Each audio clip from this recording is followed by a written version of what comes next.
visionary, the scientist who invented the communications satellite, the writer of 2010, and now in retreat in Sri Lanka, the visionary who ponders the riddles of this and other worlds.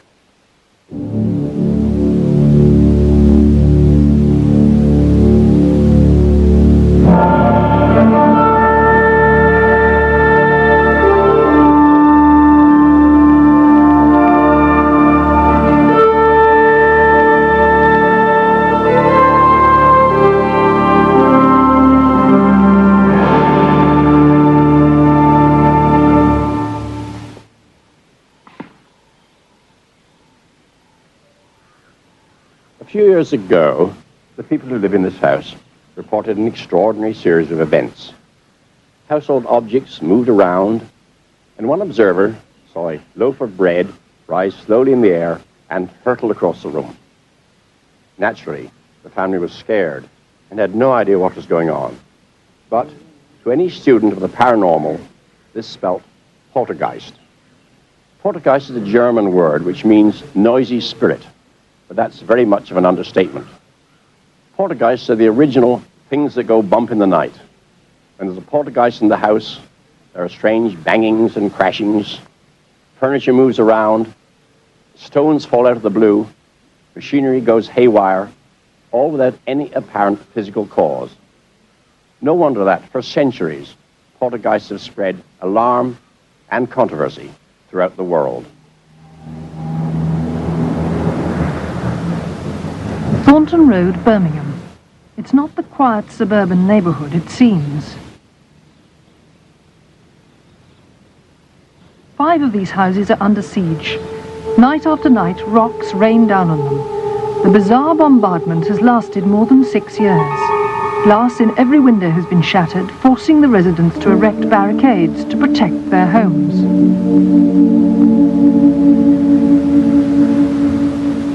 The stones seem to come from nowhere, yet the damage they do is real enough, not just to the buildings, but to the householders' nerves and bank accounts. We've had all the panes but 2 go on the garage, which are the big panes. I think they're about 14 foot, with reinforced glass, which cost nearly £700 to be replaced. And we have since they've been replaced and the wire netting's been put up.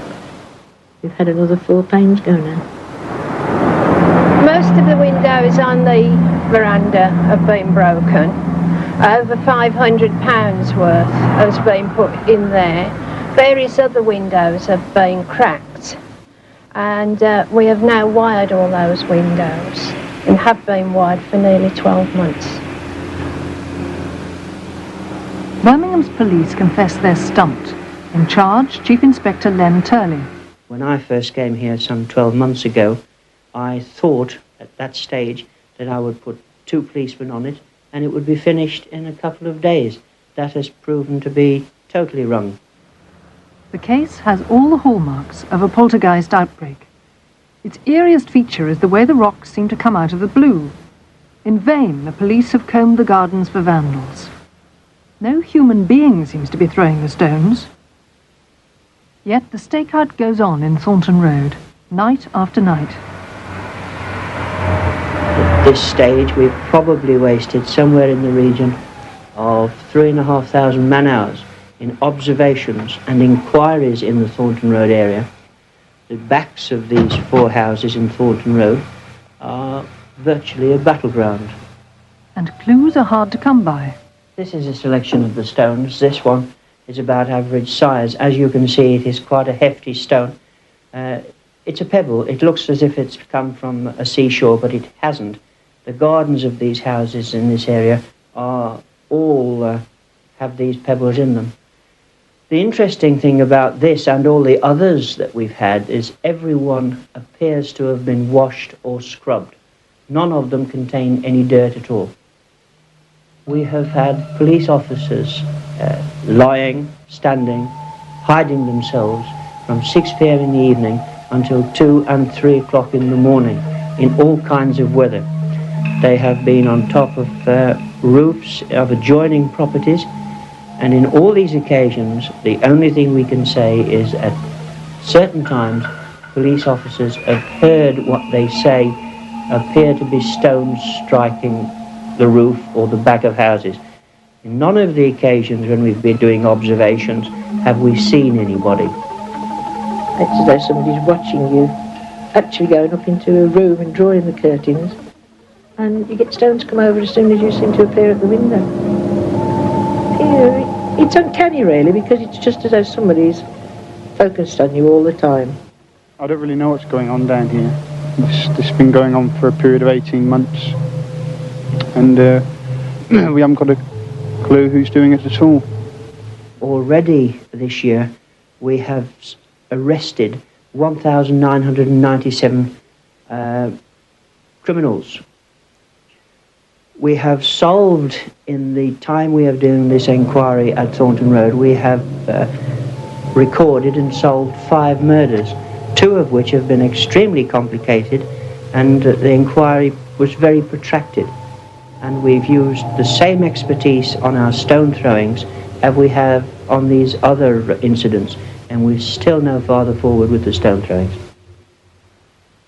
KVOA-TV of Tucson, Arizona, reported a similar pelting poltergeist in 1983.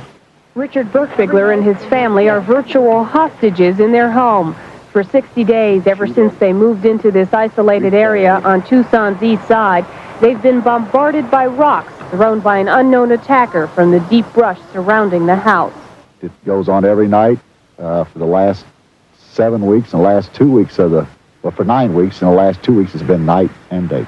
The sheriff's department says it has been unable to find any trace of the alleged attacker. But while the search goes on, the Birkbiglers live in fear. A poltergeist apparently rampaged through a house in Swansea in 1965. The furniture was flung about and objects shot through the air, according to householder Mrs. Howell. I went out the back kitchen, and as I opened the door, this bottle came flying towards me. And, of course, I shut the door to protect myself. I opened it again, and I seen this other bottle.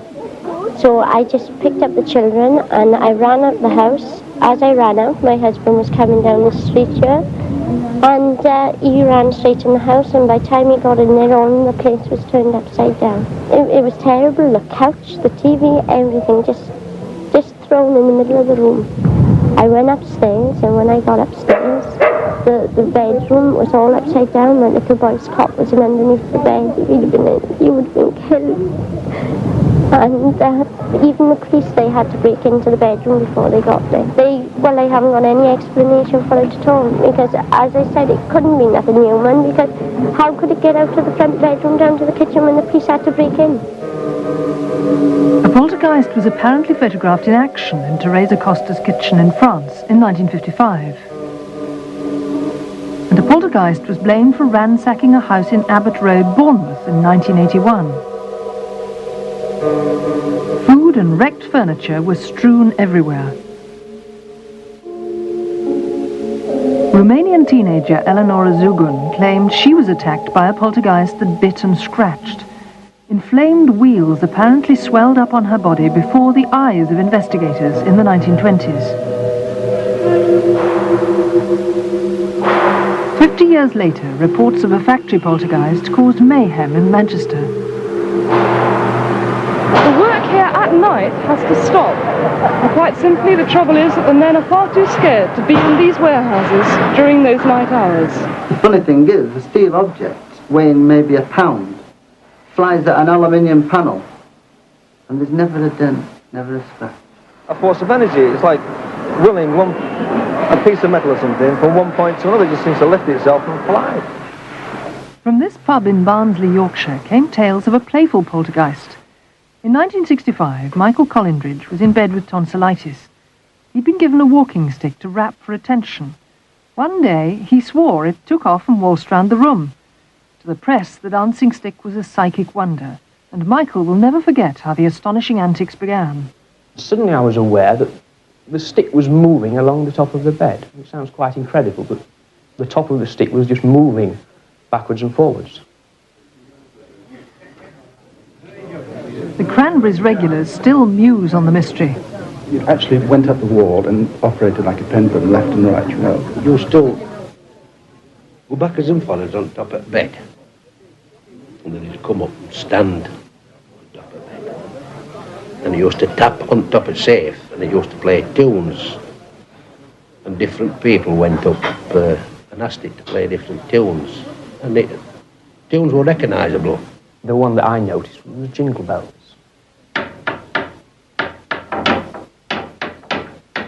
He used to tap 2 for no and 1 for yes or something like that.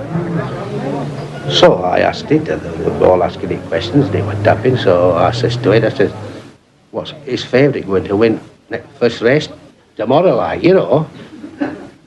But no damn. X-rays at the local hospital revealed nothing. No secret devices for conjuring tricks. But Michael was kept under close observation. I can remember someone saying, oh, you know, will you take your hands out from under the covers? Which I did. I think actually just one hand was under the covers. Put my hands on the bed and the stick continued to move around. I then sat up. And I can remember that, sort of being sat up in bed with this sort of stick behind me there, still moving. Well, I stood fascinated watching it, thinking of trickery, but I saw no sign of trickery. I think, as far as one can say, it was some sort of spiritual influence of some sort or other, which was possibly attached to Michael rather than the stick itself. And one day, me and my father went up with stripped off bed. No wires, nothing. But I still think Michael was doing it. Did you used to do it, Michael? No, I didn't. Nothing to do with me at all. Well, that was a good one. The attitude of any serious researcher towards poltergeist should be one of open-minded skepticism. Fraud is always a possibility, and sometimes the culprit gets caught red-handed. In this woman's house near Zurich, something was smashing the china.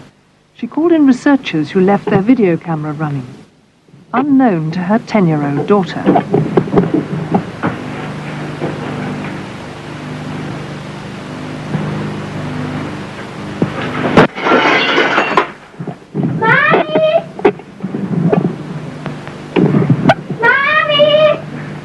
Das ist da gestanden, das Brünnli.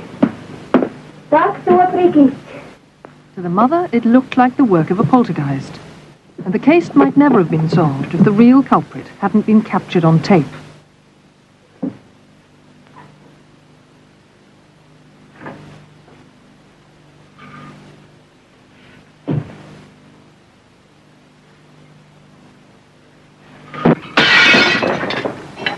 Some investigators have tried to explain poltergeists by natural causes. And there's one extraordinary case where the explanation was, quite literally, down to earth. Wisbeach, Cambridgeshire.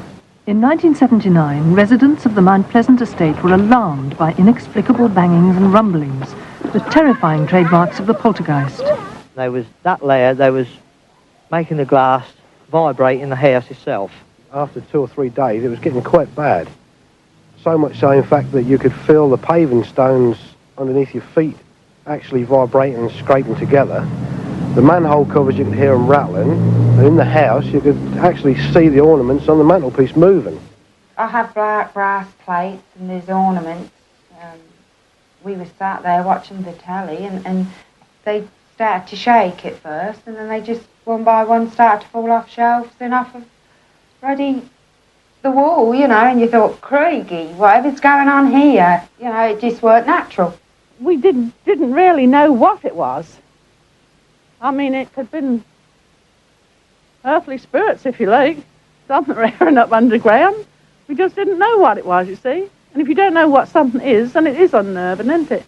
I mean, these sort of things don't happen every day, you know, things just flying off walls and movements from underfoot, you know, it was eerie. It really was.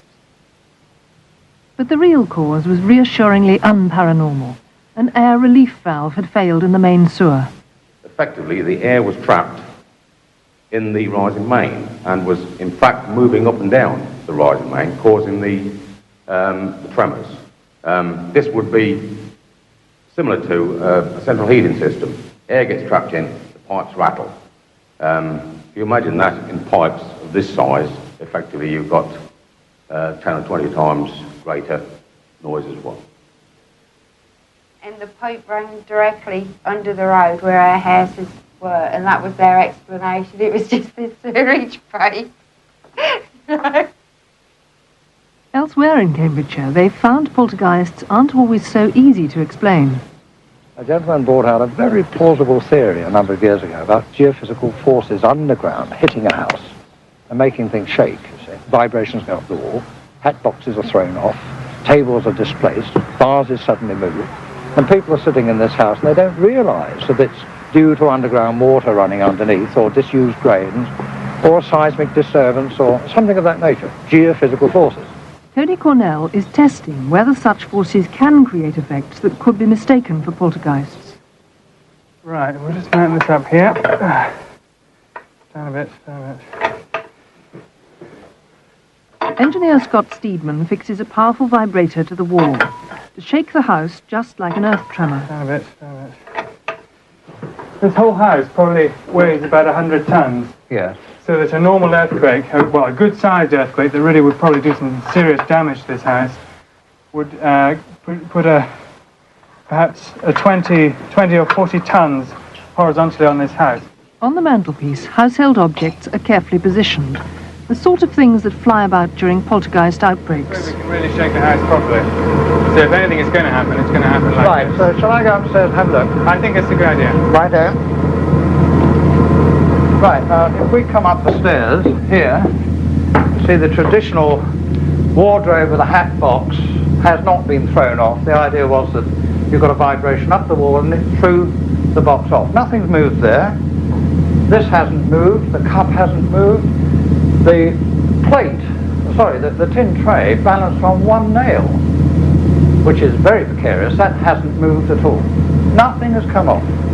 Take it up higher. We're running over 100 hertz. Well, there's a low vibration. About 120 hertz. I can feel it through my feet. Well over 10 tons going in and out of this wall 100 times a second. The typical poltergeist effect at the expense of a cup is it doesn't just drop like that.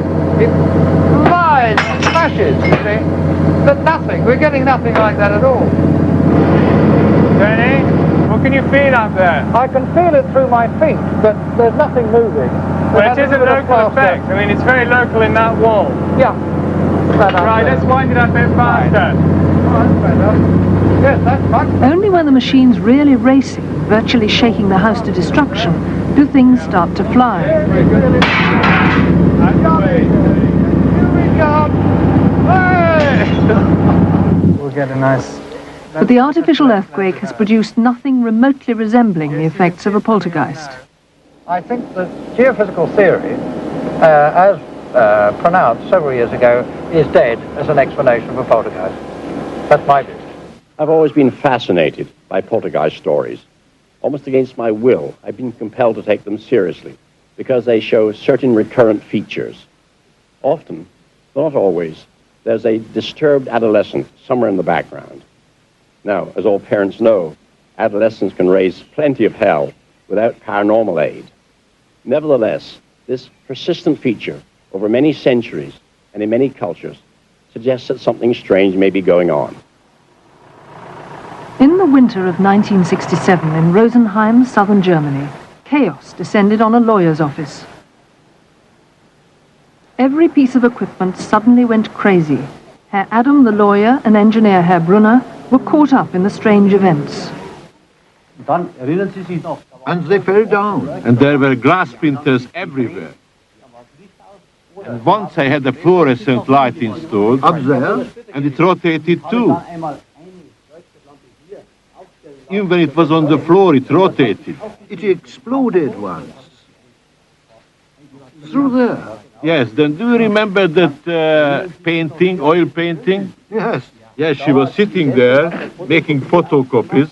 I was standing here in the corner, and in front of my very eyes, the picture rotated. Here there was a metal cash box.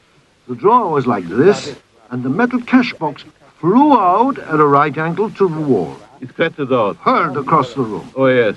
And the money was scattered all over both rooms. That's terrible. Hundreds of telephone calls were made to the speaking clock, 0119. dialed at impossible speed, on one occasion 9 calls in 2 minutes, according to the bill. Here, for example, you can see a column headed 0119, one after the other 20, 30 times, a whole page. The telephone company laboriously rewired the whole system, but the calls to the speaking clock went on. Professor Hans Bender, Germany's foremost parapsychologist, was summoned to Rosenheim. Soon he announced the cause of the trouble, the office junior, a teenage girl named Anne-Marie. She's now a settled housewife, but Bender believes she was the focus for a genuine poltergeist. Well, very soon we realized it is a case of poltergeist, depending of Anne-Marie. When the girl was walking through the corridors, the lamps began to swing. We very carefully observed the swinging of the lamp.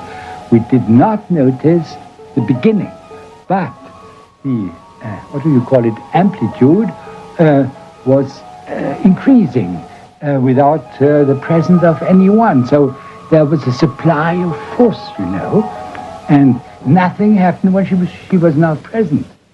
It is a very clear case of poltergeist phenomena. I must say I felt very humble. I was completely shocked. I must believe it. You could put it that way. I must believe it. But I did not want it to happen, That is true, but otherwise, I suppose I was the cause. The most extraordinary phenomena, I think, are the telephone phenomena. I never observe it in other cases, and the interesting aspect of these telephone phenomena is that Anne-Marie, without having the slightest knowledge of the technical system of a telephone, seems to have acted on swings, and so produced unconsciously these calls for time, 0119, and this for weeks, and sometimes 4 times, 5 times in a minute. And the motivation may have been, when can I go home? Not at all. I'm no different from anybody else. Is it possible that adolescents can possess powers which they lose in later life? I think it's very unlikely, but I don't think it's completely impossible.